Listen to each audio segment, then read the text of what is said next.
Hello, friends, and welcome into the Cowboys Report presented by BetDSI. I am your host, Tom Downey.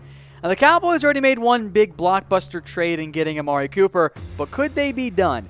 If Dallas decides to dive back into the trade market, I've got two positions to watch for. The first one up is tight end, and Jeff Swaim's banged up.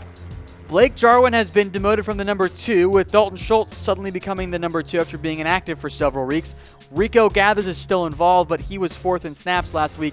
The report was the Cowboys could look for a receiver or a tight end, so I do have 3 other tight ends to watch for. Now again, with all these trades, you're not going to give up that much because you already gave up a 1st and a 6th-round pick in a previous trade. So first up, in terms of Cowboys trade targets at tight end, how about Charles Clay? Now his $4.5 million salary actually probably brings down his trade value for this year. Now, he's often dealt with injuries, hasn't really done a whole lot this year, so the trade value is pretty low for Charles Clay. So here is my proposed trade, and let me know who says no in the comment section as well, folks.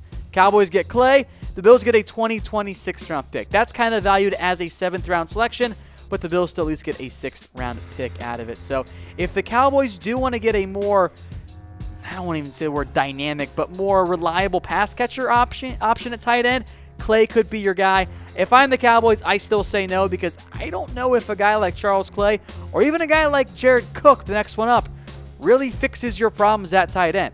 Jared Cook has a $5 million salary this year, and Cook does not fit the Raiders' timeline at all. So he's the next one up here is Jared Cook, and he's just a rental, so he shouldn't fetch much in a trade. You're renting him for, let's just say, half a season. At that point, I don't think he'd bring a lot back in a trade, but if you're the Cowboys and you decide, you know what, we need a tight end, so we need someone better than Jeff Swaim, or maybe Jeff Swaim's knee injury is worse than the team has actually let on, maybe you bring in a veteran like Cook. I'll say in exchange for a 7th-round pick. You're not going to get much for half a season of Jared Cook if you're the Oakland Raiders, I would assume. The Cowboys get a more reliable veteran tight end who has done a pretty good job this year for the Raiders and Derek Carr because all Derek Carr does is check down now. So who says no to this one? Type C for the Cowboys, type R for the Raiders.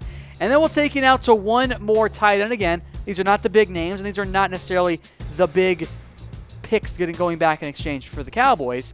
Before we get to that last tight end, today's show is brought to you by BetDSI. Go to chatsports.com/bet. Use promo code Cowboys120 when you sign up. That'll get you a 120% deposit bonus. And then go DM me on Twitter @WhatGoingDowney. And if I have some left, I'm kind of running low. We do have some free Cowboys jerseys to give out if you guys sign up and deposit with BetDSI. But you got to deposit. Chatsports.com/bet. Promo code Cowboys120. All right, that last tight end is Jesse James. Now, I actually don't care much for Jesse James. And not necessarily because he's a bad player, but because the Cowboys already have like 3 of them on the roster. What's really the difference between Jesse James and Dalton Schultz and Jeff Swaim or even a Rico Gathers of their actual production? Not much. Another rental guy in the final year of his deal. Vance McDonald is a better tight end for the Steelers, so I could see them shopping him. But he's never really emerged in Pittsburgh, despite chances. Why would he emerge with the Cowboys? So I'll say he's worth about a 7th-round pick. He can help you out. He can be a good number 2 or number 3 tight end, but the Cowboys have a bunch of those guys already on the roster. So that's about what I think it would cost to get James. I just think the Cowboys should say no. And frankly, Pittsburgh might want to keep him anyway because what's more important, for Pittsburgh at least, a backup tight end they know and trust a little bit or a potential extra body during training camp via that 7th-round pick? Now, general question for you guys is, should Dallas make another trade before the NFL trade deadline? Let me know in the comments section. I am open to it. Again, I think it has to be a low value if that's route the Cowboys are going to go. If it's not tight end, watch out, by the way, for the defensive back. A defensive back, I should say. Safety and corner remain a bit of needs right now because TJ Goodwin's banged up, and there was the report the Cowboys could monitor for some safety help. So with that in mind, 2 more safeties to watch out for as we get to 5 trade targets. First up, a guy I think you guys will know, Karl Joseph. Now, Oakland wants a 3rd-round pick for Karl. No. And I'll do the exact same. There's no way they're going to get Karl Joseph. Then again, I didn't think they get a 1st-round pick from Amari Cooper either, so I'm not going to put it past Reggie McKenzie. But Joseph is a little bit different. He's not playing right now. He has played 11 snaps all year. He's got 2 years left on his deal. He's hurt right now. I don't think it carries much value. So if I'm the Cowboys, maybe I would throw a 5th-round pick at Oakland for Joseph. And you can demote Kevon Frazier, who frankly hasn't been that good this year. Or maybe you can play a little bit less Jeff Heath and or Xavier Woods, who, and frankly, the safeties haven't been that good for this year for the Cowboys. They've been good enough to win games and have the defense be good overall. But if I'm the Cowboys, this is the one I'd actually consider doing. I know it leaves you thin on draft picks, but you got 2 more years of Joseph. What's more likely? Joseph hanging around for 2+ years, or that random 5th-round pick even making the roster? I don't think it might actually be Joseph, and that makes it a little bit more viable.